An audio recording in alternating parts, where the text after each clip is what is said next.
Oyo State Governor Engineer Makinde has flagged off construction of 360 housing scheme at Ajoda New Town Estate, Egbeda, on the new Ibadan Ife expressway. The housing scheme is estimated to cost about 2.5 billion naira, and it is being executed through public-private partnership, with the state government providing 13 hectares of land for the project. Speaking at the groundbreaking ceremony, the chairman Oyo State Housing Corporation, Barrister Bayo Lawal, and others explained that the experience of the past years, especially with immediate past administration in the state, has not been palatable. According to them, the corporation did not undertake any major work, be it construction, rehabilitation, renovation, and reconstruction in the past. The experience of the past years, especially with the immediate past administration in the state, has not been palatable. There was a total neglect of Oyo State Housing Corporation. Throughout the 8 years of the last regime, the Oyo State Housing Corporation did not undertake any major work, be it construction, rehabilitation, renovation, and reconstruction. We are, however, happy today that the pains of those years are gradually being addressed by Your Excellency. It has been observed by the chairman of the Housing Corporation there is a deficit and a gap, and depending upon the priority of a state to provide for this to its citizens, and that is why we are celebrating the Governor, Engineer Makinde, in making it a priority to provide for housing for the citizens of Oyo State. All that you're doing for the people of Oyo State, the beautiful and the great plans, projects that you've earmarked for our people.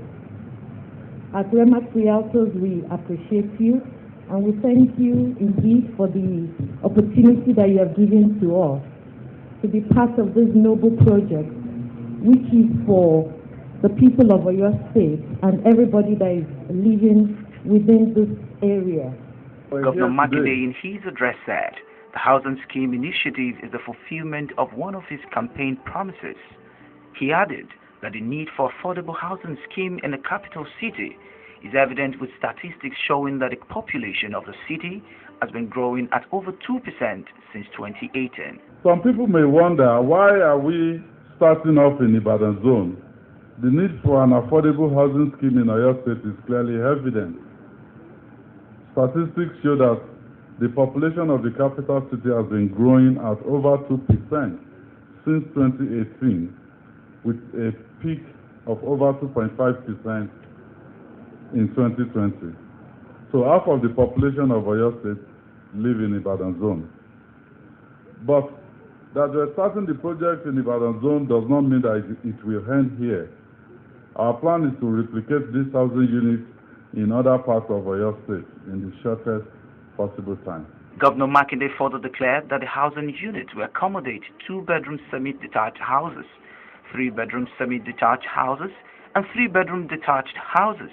According to him, the project, upon completion, the developers will recoup their finances when the houses are sold. This is a PPP initiative. We're working with Remax Realtors Limited to make this project a reality. The Oyo State government, through the Oyo State Housing Corporation, is providing 13 hectares of land for the scheme, while the developer will solely finance the entire project. The construction of 360 housing units is jointly sponsored by the Oyo State government and Remax Realtors Limited. From this event, the governor and his team moved to another venue, the handing over of the Agbowo shopping complex Ibadan, to investors who have committed to turning around the fortune of the abandoned complex in 1 or 4 weeks. The complex, which is located opposite the main gate of the University of Ibadan, was commissioned in 1984 but abandoned 12 years ago. Your Excellency, thank you very much for your vision. Thank you very much for your vision. Thank you very much for what you had in mind to develop Agbowo. This place is developed because of Agbowo. We know what we are using because Agbowo is making many things. So today, Agbowo residents, I congratulate you. Kudos to His Excellency. Speaking at the flag-off of the renovation and remodeling of the Agbowo shopping complex, Governor Makinde stated that the state will work in collaboration with Mesa Whitestone Global Limited to convert the moribund facility into premium commercial real estate and four-star hotel. He said the collaboration will be in the form of a long lease concession for 50 years, with a capital injection of 4.9 billion naira. This mall was the biggest shopping mall in Oyo State, which not only generated income for the government, but also provided thousands of direct jobs for the citizenry. In its 8 days, it had a massive art and film theater hall, department stores, nightclubs, and several large offices. It was one of the visions of the late Bola Ige-led administration, which served as a unique economic hub. The government assured the shops owners currently in the shopping complex will have the first right of refusal when the project is completed, adding that the state will put up revolving fund scheme to assist those who may not have the money to pay for the shops by the time the project is completed.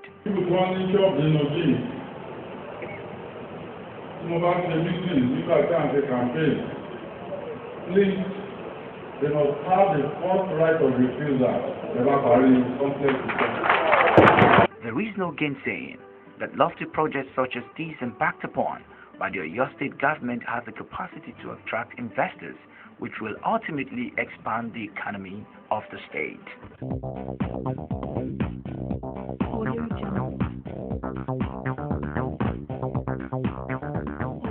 Schools in Oyo State, like other schools in Nigeria, were shut months ago following the outbreak of the novel coronavirus codenamed COVID-19. There has been partial reopening for exit classes, which include Primary 6, GSS3 and SS3 in the recent times.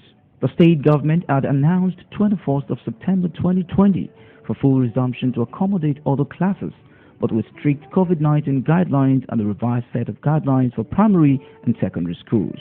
Schools will now operate morning and afternoon shifts for pupils and students of primary and secondary schools. Primary 1 to 3 are now to resume at 8 a.m. and close by 11 a.m., while pupils from primary 4 to 6 will commence lectures by 12 noon to close at 3 p.m. In the same vein, GSS 1 to 3 students will now resume by 8 a.m. and close by 11 a.m., while lectures for those in the senior classes from SS 1 to 3 will commence by 12 noon to end at 3 p.m. These guidelines would create more space to accommodate less students in each class in compliance to the COVID-19 guidelines.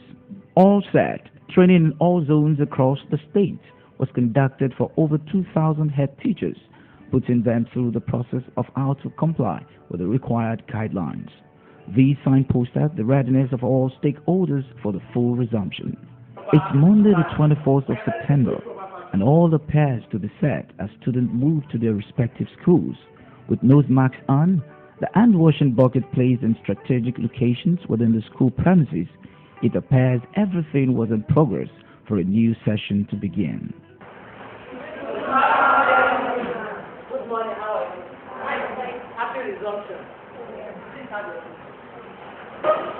Anglican Grammar School, Orita Mefa in Ibadan, where we have the junior and secondary schools in the same premises, was our first port of call. The principal of the junior school took us on a tour. The population of students, she explained, was reduced to accommodate only 25 in a class as against 50 which obtained, just as a new staff room was created to accommodate the teachers and create room for physical distancing. She says other measures are also being followed to keep the students who are delighted to be back to school safe, as well as the teachers too. Most of us came by 7, and the lesson started at the dot of 8. And by 11 o'clock, we are vacating. For instance, we made our timetable to suit the purpose. That we have 5 periods, 35 minutes per period, so that we extend from 8 to 11 o'clock. We have our timetable. Then the GS3 have their own timetable, 4 periods.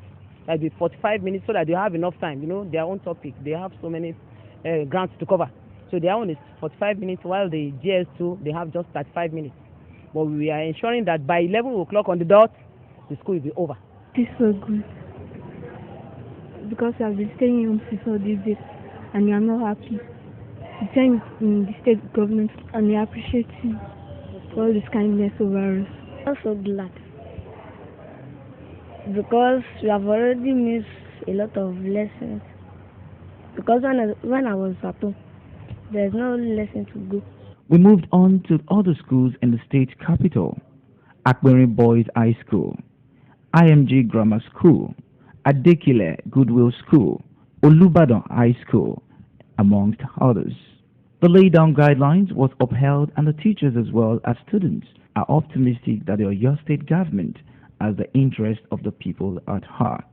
There is no problem, because we have gotten some things on ground before, like this washing bucket, sanitizer, face mask, and we've been using this before the resumption. And the students were aware that they should bring their nose covers when they are coming, and they all comply. We started very well, and we believe in God that we shall continue in that manner. I enjoy resuming because out is very boring, so it is so lively to be in school back with our friends and our teachers. We coped with it because all the lecture students are in the school, so we came in the school in the morning, we wash our hands and we sanitize our hands, we go to our classes and we sit. All the necessary things have been in school, that they use thermometer to measure our temperature, we wash our hands and sanitize our hands when we are resume back to school, and we use nose cover. But it wasn't all just a rosy story at some other locations visited by the Executive Chairman of the Oyo State Universal Basic Education Board, SUBEB, Dr Nureni Adeniran. His compliance monitoring visit to some schools in Ibadan metropolis saw the head teachers being sanctioned when it was discovered that there was poor compliance by teachers and pupils. Many of them were seen without face masks and flouting physical distance instructions. This, he says, is to serve as deterrent to others who are not complying totally to the rules. Since this board of management came into being, we have been making a statement, and the statement is that Oyo SUBEB needs, and we are working to ensure, promote good governance, promote teacher-student welfare, and to make sure that things are working well. And to work well, we discovered that the only major missing link is the monitoring aspect. And that monitoring aspect we have taken as a major tool with which to ensure that things are done the normal way. So, and in doing that, we cannot sit down in Ibadan and say we are managing the entire state.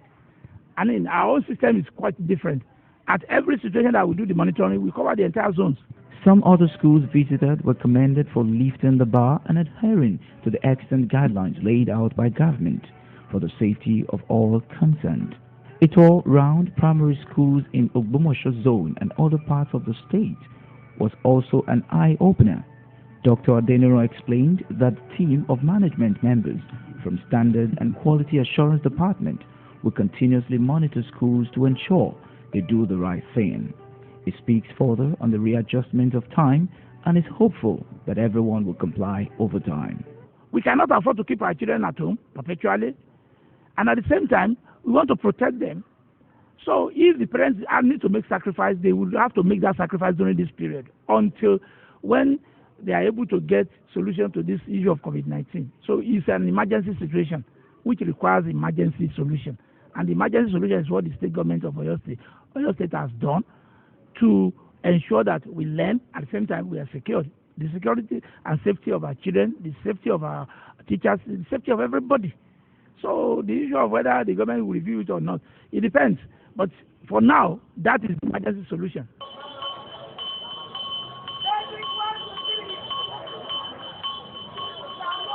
As the statewide monitoring intensifies, with strict COVID-19 guidelines fully operational, it is obvious that school activities for a new session has resumed in Oyo State, and there is no going back.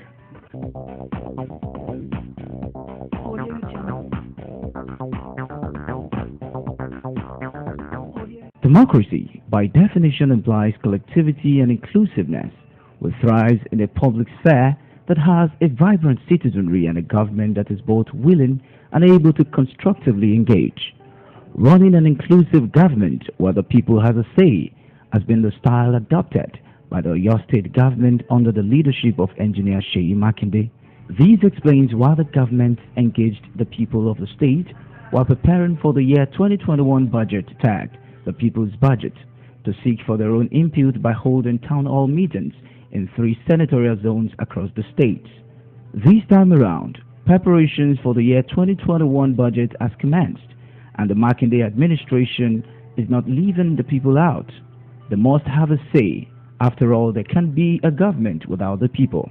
Therefore, traditional rulers, representatives of civil society organizations and stakeholders from all the local governments that make up Ibadan City converged on the International Conference Center Hall at the University of Ibadan to participate in the second edition of the state's Inclusive Budget Initiative, where deliberations on the people's most required needs will take center stage. The Commissioner for Budget and Economic Planning, Mr. Nureni Adeniran, in his address said the program was a further attestation to the all-inclusive nature of governance under the present administration in Oyo State and its resolve to enshrine the principle of equity and participatory approach to governance. Adeniran stated that a stakeholders meeting of such nature was a genuine platform where all opinions would not only be explored but would be critically examined for the growth and development of the state. It is worthy of note, however, that the present administration has set the pace that is worthy of regulation in economic crisis management. Our determination to serve the entire citizens of Oyo State better led to the current arrangement of this year's series of engagement to hold in the 7 geopolitical zones of the state for a more robust participation, and against last year's arrangement of 3 territorial districts. I will at this point commend the good people of Oyo State for their collective efforts to support government to deploy best practices in determining and implementing people-oriented policies, programs and projects that will bear meaningful impact on the lives of the people of Oyo State. We desire to do better. It was time for the people's governor to speak. Engineer Seyi Makinde first acknowledged the contribution of the people in achieving the successes recorded so far by his administration. He called on residents of the state to get involved in the budget consultative process, which he said would take place in the 7 locations across the state. We're able to carry out this People's Central project because we started off the budget year by asking you the question, what would you like for us to do? If you go back to that engagement session, we didn't just listen to you and walk away. We listened to you, we took notes, and those inputs were reflected in the budget. And so we're back this year on a similar mission. And this time, we are expanding the process and making it even more open and transparent. We want to have your input, and those won't be also for the sake of just listening to you. We will ensure that your views are reflected in the 2021 budget. Step by step, Governor Makinde reeled out some major capital projects his government has commenced, from remodeling of primary healthcare centers, PHCs, across the 351 electoral wards in the state, to road construction, remodeling of the Lekan Salami Stadium at Damasiba, the Light Up Oyo project, as well as the ongoing construction of 4 bus interchanges. The governor explained that all these have been achievable owing to the government's innovations in financial management. We introduced the Alternative Project Funding Approach, APFA, where the contractor executes the entire project with their own money before the government repays over several budgeting cycles. Example is the ongoing reconstruction of the 21-kilometer airport road to Ajia, to New Ife Express Road, with a spur to Amuloko, and the remodeling of Lekan Salami Stadium at Damasiba. We also had a contractor project financing scheme. Through this scheme, Oyo State contributes an initial percentage of the contract sum, while the contractor brings the rest. The government then has the grace of paying over several budgeting cycles. The recently flagged off Light Up Oyo State Phase 2 project is being facilitated using this financing model. Ọjà tó wà ní Scout bó ṣe dáa tó bí àwọn ènìyàn ṣe máa bá wa lẹ́gbàá níbẹ̀ jẹ́ nǹkan tó fẹ́ jẹ́ ìtẹ́lọ́rùn fún wa. Other points were raised as the people interacted with the governor, and in one of his responses, Governor Makinde clarified that his government would effectively stop street trading only after providing alternative locations for the traders. Until we provide alternative àwọn tí wọ́n ń tajà lẹ́gbẹ̀ẹ́ títí nílé wọn. But a bá ti provide alternative fún wọn bí camp tí wọ́n sọ ń pè we'll make it functional. Then a kó àwọn tí wọ́n wà lẹ́gbẹ̀ẹ́ títí ní challenge yẹn wọ́n lọ sí camp. Bá a ti fẹ́ ṣe nìyẹn. They can go ahead and tweak whatever we have said as much as possible, but truth is always constant. And the people of Oyo State, they know the truth. You want to laugh. No doubt, this engagement was a fruitful one. The people spoke, and like all listener leaders, government took note of their needs. As this initiative is taken to the other 6 zones across the state, it will indeed set a good process alignment for the actualization of the year 2021 budget for the Oyo people.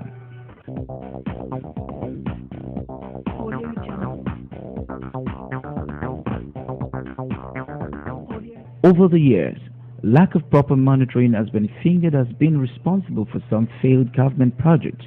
The Makinde administration has these past few months demonstrated the importance of monitoring ongoing projects with a view to checking the progress of constructing and implementing systematically. With 2 projects awarded to Messrs. Peculiar Ultimate Concerns Limited in August 2020, Governor Makinde has made it clear that he will not take chances in ensuring that the project maintain consistent quality. Governor Makinde, in company of the Permanent Secretary, Ministry of Public Works, Transport and Infrastructure, Architect Agbowo Balogun, inspected the ongoing construction of Ajia Airport New Ife Express Road and the remodeling of the Lekan Salami Sports Complex at Damasigba, Ibadan.